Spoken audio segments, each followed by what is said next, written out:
Hola, ¿cómo están ustedes? Este es el primer programa de streaming de Voz Nacional, fundación que nace a la acción pública hace ya un par de meses y que nos hemos puesto como objetivo ser la vanguardia de defensa de los principios y tradiciones fundamentales de la civilización occidental. Estos principios e ideas fundamentales, muchos de ustedes seguramente las han olvidado, pero hay que tenerlas presentes. Nosotros provenimos del racionalismo griego, del derecho romano y de la concepción monoteísta judeo-cristiana. En esos tres grandes pilares se sustentan las tradiciones y los principios que a lo largo de 2500 años han hecho posible la grandeza de Occidente. Cada uno de estos conceptos que dieron origen a lo que yo les acabo de explicar, hoy día están siendo fuertemente golpeados, impactados por lo que se ha denominado el deconstructivismo. Esta es una palabra, un calificativo que se le da a un planteamiento filosófico que se ha generado con mucha fuerza en una serie de pensamientos, de pensadores, de filósofos del siglo XX, con mucha fuerza en la segunda mitad del siglo XX, y que constituyeron una cosmovisión de nuestras sociedades con una corriente posmodernista donde hoy se nutren las nuevas ideas del socialismo actual. Esta deconstrucción afecta a la política, afecta a lo social, afecta a lo económico, pero tiene su máxima expresión en un término que todo el mundo oye hablar, que es la cultura. Más adelante en otros programas vamos a abordar este tema. Pero en esta parte de los muchos componentes que tiene la cultura, han habido dos instancias donde con más fuerza se han expresado en el último tiempo las ideas del desconstructivismo. Uno son los medios de comunicación y el segundo, y muy importante, la educación. En los medios de comunicación hay un planteamiento filosófico muy fuerte, que ya lo conversaremos, que ha denominado a todo este fenómeno los simulacros de la realidad. Es decir, cómo se va jugando con la desinformación para tener controlada, mal informada y dirigida a la sociedad hacia un propósito ideológico. Esta y otras consideraciones vamos a ir tocando en esta serie de programas. No vamos a entrar en la consideración casuística del día a día. Pondremos naturalmente ejemplos, no estamos ajenos a lo que pasa y por eso estamos haciendo esto. Pero nosotros queremos hacer un llamado muy profundo, muy sentido. Este es un enorme esfuerzo. Este es un enorme esfuerzo intelectual, porque esta parte es la que nuestro sector de derecha, de la nueva derecha, como queremos empezar a llamarla, porque existe también como corriente filosófica, ha dejado descuidada en los últimos 35, 40 años. Y ese espacio enorme de tiempo fue ocupada por la izquierda, que en sí se preparó intelectualmente para destruir nuestros principales principios y tradiciones culturales. Conversaremos esta tarde, con Jesús Orellana, un joven y promisorio talento de la política chilena, del sector de los jóvenes de derecha, que es además un destacado filósofo. Y con él vamos a intentar dejar planteadas a lo largo de los minutos de este programa algunas inquietudes, algunas reflexiones, y vamos a partir con lo que está en la pantalla, que ustedes ven. ¿Cuál es el estado actual de la política y cuáles son los fenómenos que la cruzan para poder entender y darles no solo los conocimientos necesarios, sino que los argumentos básicos para que defiendan la posición que debe tener en Chile la nueva derecha? Hola Jesús, bienvenido y comencemos. Buenas noches, Osvaldo. Buenas noches a todos los que nos están viendo en directo. Quiero agradecer a Voz Nacional, agradecerte a ti directamente y personalmente por haberme dado este espacio, haberme invitado a participar de ustedes. Y yo creo que partimos inmediatamente el tema con algo que tú citaste al principio, esta sociedad de simulacro. Yo creo que la presentación que ha hecho de mí es una simulación de la realidad. No sé qué tan promesa puedo hacer en la política y de hecho el mismo término de filósofo que se anunciaba, no sé si estaré dentro de esa categoría que a aquellos que nos gusta la filosofía, llamarse filósofo es un nombre muy grande. Por lo general hoy día filósofo se entiende como una carrera académica de mucho estudio, de generalmente doctores muy connotados que tenemos hoy día. Hay profesores que yo admiro muchísimo, por tanto me siento muy lejos de estar en la realidad de ellos en cuanto a nivel intelectual. Pero de alguna manera también en la filosofía griega, particularmente Aristóteles, por ejemplo, en su primera línea de la metafísica decía: todos los hombres por naturaleza desean el saber, y la filosofía es una suerte de disposición del alma a buscar ese saber. Por tanto, en ese sentido podría decir, sí, me acepto un filósofo en cuanto que las preguntas importantes de la vida, y la vida también la entiendo en particular, la vida política, me mueven desde hace muchos años, desde mi adolescencia quizá, y en ese sentido sí me mueve muchísimo la filosofía y me identifico con ella. Y una de las cosas interesantes de la filosofía, como tú muy bien decías, era el análisis que te permite entender la realidad, entender los panoramas, entender los escenarios, entender la cultura. Y hoy día, efectivamente, tenemos filosofía que podríamos decir de esta nueva izquierda que además tiene un apellido, esta nueva izquierda liberal, que se contrapone a lo que podríamos llamar la nueva derecha, más ligada a la corriente nacida de autores como Alain de Benoist, por ejemplo. Entonces, hoy día uno puede empezar ya a preguntarse, y como decía recién, la filosofía, más que por la respuesta, se mueve por la pregunta. La pregunta es la que mueve a la búsqueda del saber. Y en este primer programa creo que es importante trazar algunas preguntas, algunos lineamientos, porque finalmente lo que nos saca del estado de confort, lo que nos saca de la quietud, más que de la quietud, del inmovilismo, como dijo un antiguo senador de la República, del marmotismo del sector, es preguntándonos qué nos acontece o qué está pasando, y además que hoy día Chile está en un escenario políticamente o históricamente importante, que venimos de un estallido social desde el año pasado, hoy estamos en una pandemia mundial, entonces se vienen nuevas configuraciones internacionales, viven nuevas situaciones sociales, nuevos paradigmas. Por tanto, también podríamos preguntarnos si eso quiere decir que se viven nuevas realidades o nuevas simulaciones de la realidad, citando a Jean Baudrillard, por ejemplo.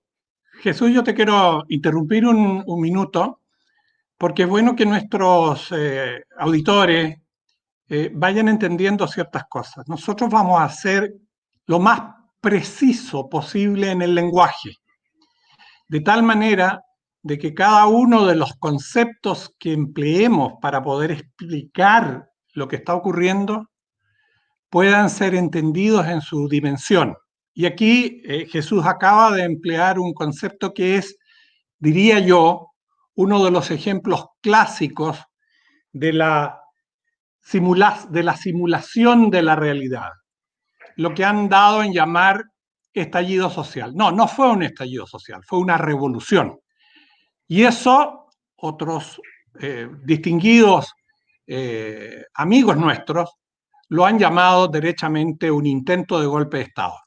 Y eso es lo que hay que nosotros empezar a definir con las características que detrás de eso encierra, porque no son los flaites que andaban gritando o rompiendo vidrio los que están imbuidos de lo que está ocurriendo al hacer esa acción. Hay otras corrientes que son las que están actuando, no en la sombra, pero están formando a este grupo de gente a través de las ideas que yo comenté al comienzo y que Jesús está introduciéndolas en este minuto. Bueno, efectivamente, una de las primeras cosas que uno se puede preguntar es si esto fue un estallido, fue una revolución, o si fue ambas cosas. ¿Cuánto de revolución se puede haber gestado y cuánto de estallido espontáneo puede haber existido? Aquí, por ejemplo, hay una tesis interesante que, bueno, como tú dijiste, hay gente del sector que ha dicho que esto es una revolución. En algún caso yo he escuchado que hablan de revolución molecular, que ahí hay un autor importante que uno puede empezar a leer, que es Félix Guattari, que es el dueño de esta tesis, ¿cierto? Que más adelante podremos profundizar en ese concepto, pero una de las cosas que ya se venía discutiendo ya hace un par de años es el surgimiento de los populismos de derecha, que le llamaron en algún minuto, y en otro los nacionalismos populistas, que es básicamente este nuevo enfrentamiento que había en la política entre nacionalismo y globalismo. Y por una parte estaban los nacionalismos que venían a formarse como casi como una tercera posibilidad dentro de la política lineal versus estos poderes globalistas de línea más bien del liberalismo. Entonces hay una teoría interesante que de hecho algunos intelectuales nacionales la han investigado, que tiene que ver con la revolución iliberal y cuánto se ha gestado a través del propio sistema para que haya una cierta disconformidad social respecto al acontecer sociopolítico, y sociopolítico me refiero en sentido amplio, incluyendo, por ejemplo, el estatus económico, el estatus religioso, la discusión. A mí no me gusta este concepto, palórica, pero la ocupo porque se entiende más rápido o lo que uno quiere decir, que tiene que ver con el ethos, ¿no es cierto?, con nuestra concepción de la moral y la ética social, y el respeto, por ejemplo, a las creencias y a determinado ética de determinado grupo, ya sea por influencia religiosa o no. Entonces, estas consideraciones yo creo que es bueno planteárselas. Antes de formular un juicio, ya sea de verdad o falsedad, más vale preguntarse qué tanto hay de una cosa y qué tanto de otra, para poder después llegar a una formulación. Si lo interesante de cuando uno quiere hacer filosofía respecto al acontecer, que además es complejo, a mí me resulta complejo, porque generalmente la filosofía es un poquito más abstracta y la cuesta aterrizar, digamos, cuesta aterrizar estas teorías. Pero sin embargo, lo que mueve, como decía, es preguntarnos, hacernos las preguntas. ¿Qué pasó en Chile antes del 18 de octubre, por ejemplo? ¿Qué venía pasando? ¿Qué venía pasando no de un año atrás, sino que quizás de un par de décadas? ¿Cómo se venía gestando la cultura? ¿Cómo se venía gestando la educación? ¿Cuánto hay de esto en relación a la configuración socioeconómica? La relación de la economía con el Estado, la relación de los últimos hechos acontecidos dentro de la política. No es casual, por ejemplo, que la clase dirigente, para nombrar a la clase política elegida y no elegida, esté tan mal en las encuestas respecto a los ciudadanos, por ejemplo. Entre otras cosas, hoy día estaba leyendo una columna del Centro de Estudios Públicos, y ahí citaban, por ejemplo, una encuesta del Instituto de la Juventud, donde hay unas cifras que hacen preguntarnos hacia dónde vamos. Por ejemplo, el 25% de los jóvenes encuestados decía que les daba lo mismo tener democracia, mientras que el 15,5% decía que cree que en ciertas circunstancias un régimen autoritario puede ser preferible a uno democrático. Y el otro 15% no responde. Entonces, hay un 55% de jóvenes que en estricto rigor podríamos decir les da lo mismo el sistema democrático. Y esto no es algo de ahora. Hay publicaciones, por ejemplo, de un sociólogo alemán, Helmut Wilke, que ya venía hablando de cómo viene un deterioro del sistema democrático tal como lo conocemos y de la participación democrática del ciudadano ante el Estado. Entonces, eso, ¿cómo va gestando socialmente una distancia, un distanciamiento? Y ese distanciamiento, ¿cuánto puede producir una revolución iliberal como la que están planteando estos autores? Pero por otro lado, que lo que tú señalabas con el concepto más bien de revolución, ¿qué conceptos de revolución tenemos hoy día? ¿La revolución sigue siendo la revolución bolchevique de la Rusia como se conoció en el siglo XX? ¿O hoy día, digamos, hay nuevas consideraciones y nuevas concepciones respecto a las revoluciones de corte más neomarxista? Y aquí es bueno, por ejemplo, en los próximos programas, tocar cómo se ha ido gestando un nuevo pensamiento de la izquierda que nace de pensadores como Antonio Gramsci, por ejemplo, o John Lukács, la importancia que tiene la escuela de Frankfurt con Adorno, Horkheimer, Jürgen Habermas, pero más cercano aún a nosotros, como la escuela francesa del Mayo 68 parisino, que fue además que yo creo que empezó a ser un eslogan muy repetido en el estallido social, con personajes como Jean-Paul Sartre, ¿cierto? Que un poquito más anterior, pero Michel Foucault, Derrida, Simone de Beauvoir, bueno, acaba de citar yo a Félix Guattari, está Gilles Deleuze, por ejemplo. De hecho, hay un texto que creo que te lo había comentado previamente, Osvaldo. Hay un libro que se fue publicado el año 2012 que se llama Contribuciones a la guerra que viene, de Gilles Deleuze. Y lo curioso es que la portada del libro, la imagen, digamos, la ilustración, es una joven saltando los torniquetes del metro. Entonces uno podría decir, oye, esto es muy parecido, esto lo vi. Claro, el otro fue publicado el año 2012.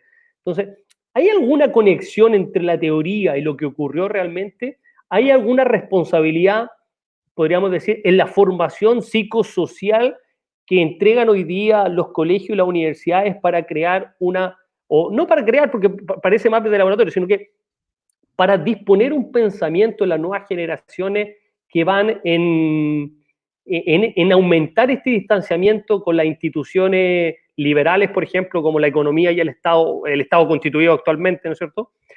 Me refiero al Estado como lo conocemos hoy, con esta democracia representativa, pero que a la vez pareciera, ¿no es cierto?, que está esta sensación de que la democracia es muy lejana, porque solo ejerzo la democracia cuando voy a votar cada 4 años, pero además voy a votar en disconformidad con quien estoy votando, si es que voy a votar hoy día. Hemos visto que la participación cada vez va bajando más. Oye, Jesús, una cosa que debes a lo mejor tú explicarle a nuestros amigos. En el concepto de la enseñanza de la filosofía, porque en esto cuando yo hacía la presentación, hablaba de que tenemos una raíz muy fuerte a través de la literatura, de la filosofía griega, que nos enseña a pensar, que nos enseña a razonar, que nos enseña a crear en la gente, en el estudiante y sobre todo en nuestra sociedad, el espíritu crítico. Hoy día ese fenómeno, desde el punto de vista de la educación, más allá que hoy día hayan eliminado la filosofía o hayan intentado eliminar la historia, pero hasta el momento de la formación tuya, eres un hombre joven, ¿cómo es el fenómeno de la entrega de los conceptos de la filosofía? Bueno, solo para hacer un comentario que tú habías dicho de eliminar filosofía e historia de la malla curricular de los colegios. Bueno, eso para mí tiene solo un sinónimo, crimen. No se puede llamar de otra manera. Es un crimen a la humanidad. Yo tengo, bueno, cuando me tocó estudiar filosofía en una vida o en una formación bastante errática que tuve, la tuve en dos universidades distintas chilenas. Y puedo decir que en una me tocó una formación muy estrictamente académica, o sea, muy filosófica, muy del concepto, de estudiar muy bien cada filósofo y conceptualmente muy bien a cada filósofo. Luego, en el cambio de la universidad, me enfrenté a otro escenario, más bien a un escenario de estudiar la filosofía, pero desde la mirada, desde la posmodernidad. O sea, hagamos una deconstrucción de la filosofía, en donde incluso ya yo recuerdo que la primera universidad la pregunta era, ¿qué es la filosofía? y ahí está lo que en filosofía se puede entender como filosofía primera, filosofía segunda, ¿no es cierto? Y la filosofía primera tiene que ver más con el estudio de la metafísica, las primeras causas y finalmente el estudio del ser. Mientras que la segunda universidad se hablaba de las filosofías, que no había una filosofía, sino que las filosofías y por tanto distintas maneras de llegar a la realidad, por tanto la deconstrucción que tú me señalabas, que yo creo que algún día podríamos hacer un capítulo exclusivamente a explicar lo que es la deconstrucción, porque es un término controversial, es complejo, además que ya deconstructivamente cuesta explicar la deconstrucción, porque la deconstrucción es destruir para construir, entonces es complicado porque no es podríamos decir que incluso no es naturalmente racional explicarla, porque va incluso contra las propias leyes de la lógica de la psicología racional.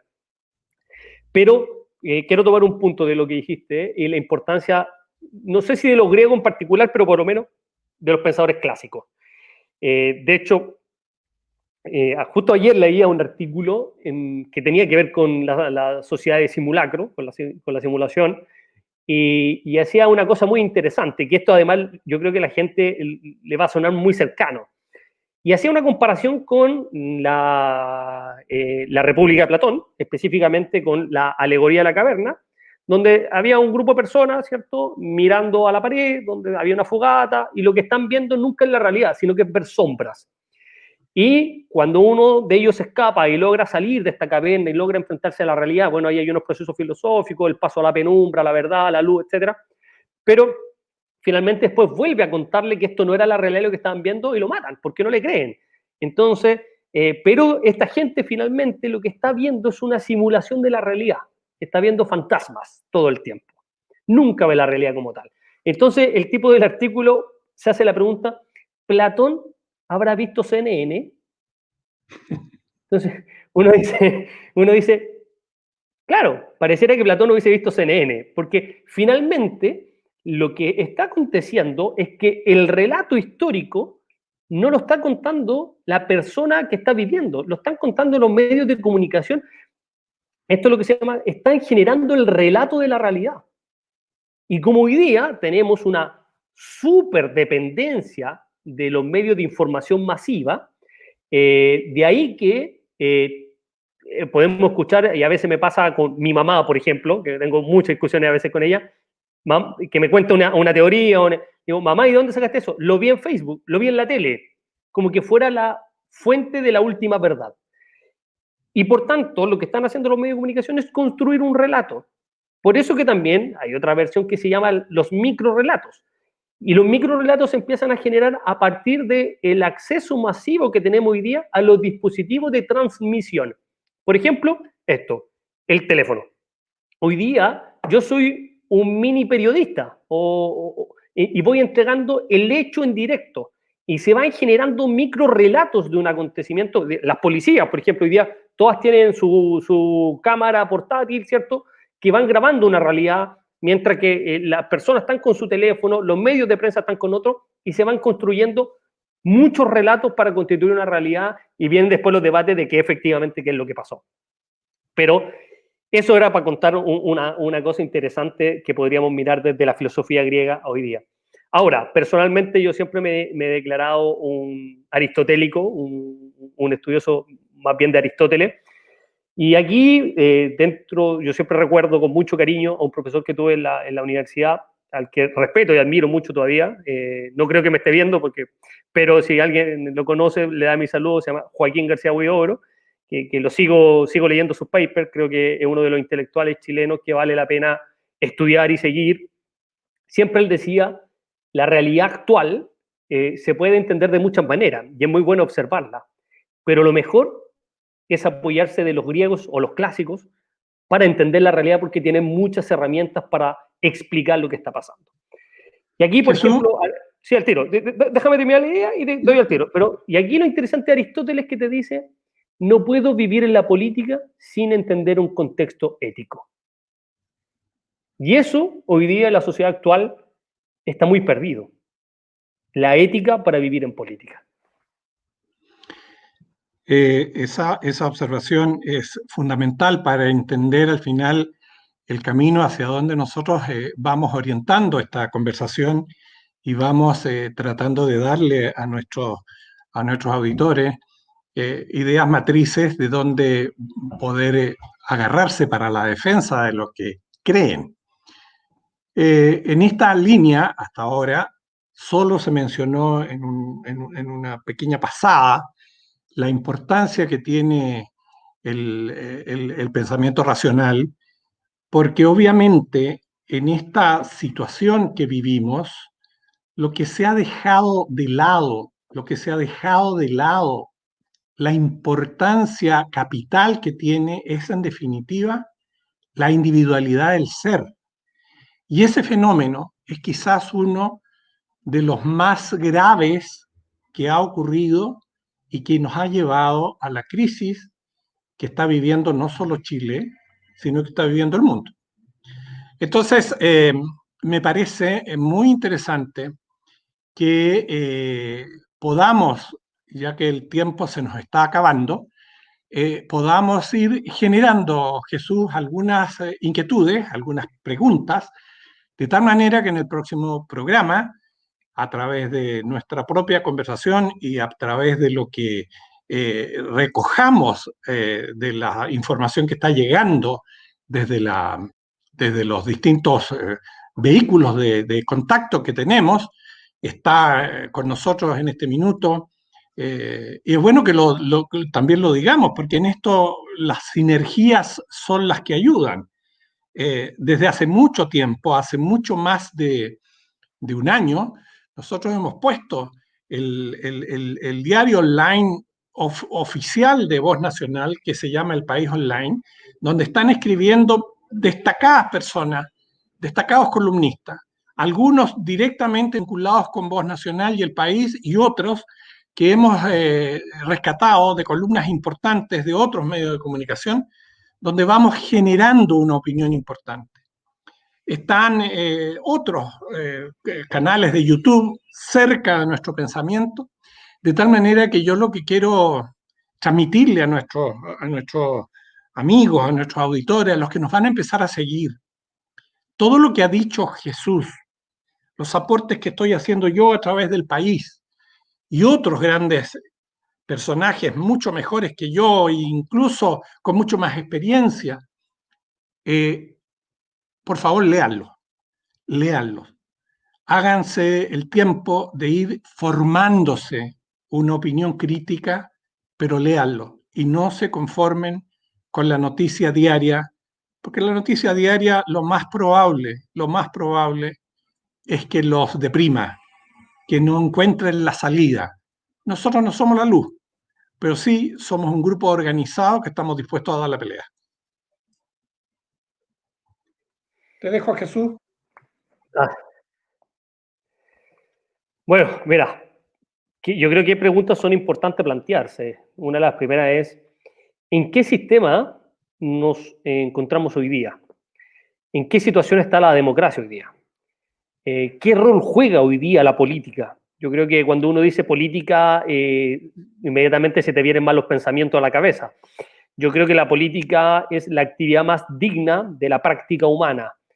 Lo que pasa que, bueno, no todos los que han estado en el ejercicio de la política han estado a la altura de hacer política. Pero eso no quiere decir que la política sea mala, al contrario, yo creo que hay que recuperar la dignidad de la política. Y sostengo que la perfección humana solo se puede llegar en medida que tú haces un ejercicio político en tu vida, desde distintos lugares. Ahora, eso como primera pregunta es, ¿dónde estamos hoy día? ¿En qué situación nos encontramos? ¿En qué estado de madurez o de destrucción de la democracia nos encontramos? ¿Qué pasa con el sistema? ¿Qué sistema podemos decir hoy día? ¿Es el mismo sistema de hace 50 o 100 años o 30 o 10? Luego está el factor cultural. ¿Cuánto ha afectado hoy día la cultura en sentido amplio, ¿cierto? La cultura entendiendo como la manifestación, la expresión. ¿En qué está la juventud hoy día? El aporte de las universidades a la formación de los jóvenes.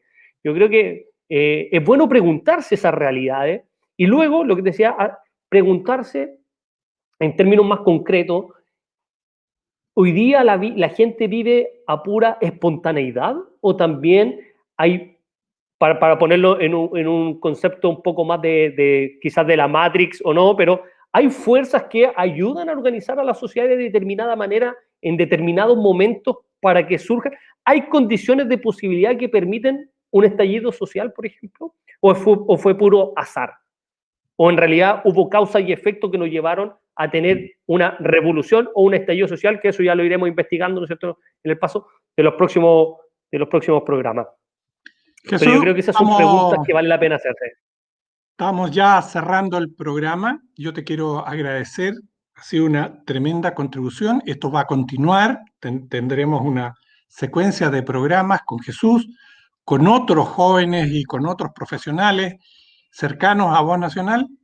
Yo quiero agradecerte esta noche la posibilidad de conversar con Voz Nacional. Quiero agradecerle a todas aquellas personas que se han sentido llamados por nosotros y nos han apoyado, los que están hoy día, como decimos en el lenguaje común, colgados de nuestra señal, tanto en el País Online como en las otras plataformas de redes sociales, de tal manera que no me resta más que agradecer y con mucho entusiasmo, con mucho cariño, decirles, por favor, ayúdennos a difundir lo que estamos haciendo. Es una tarea enorme, lo vuelvo a reiterar, muchos de los que estamos en esto llevamos años de circo, pero no hemos tenido el apoyo suficiente de los sectores que deben estar comprometidos en esto. Los sectores políticos, ya lo saben ustedes, se desperfilaron, los más cerca de nosotros, pero no vamos a llorar sobre la leche derramada. Somos lo suficientemente patriotas para defender Chile. Muchas gracias y nos vemos pronto. Muchas gracias, hasta luego.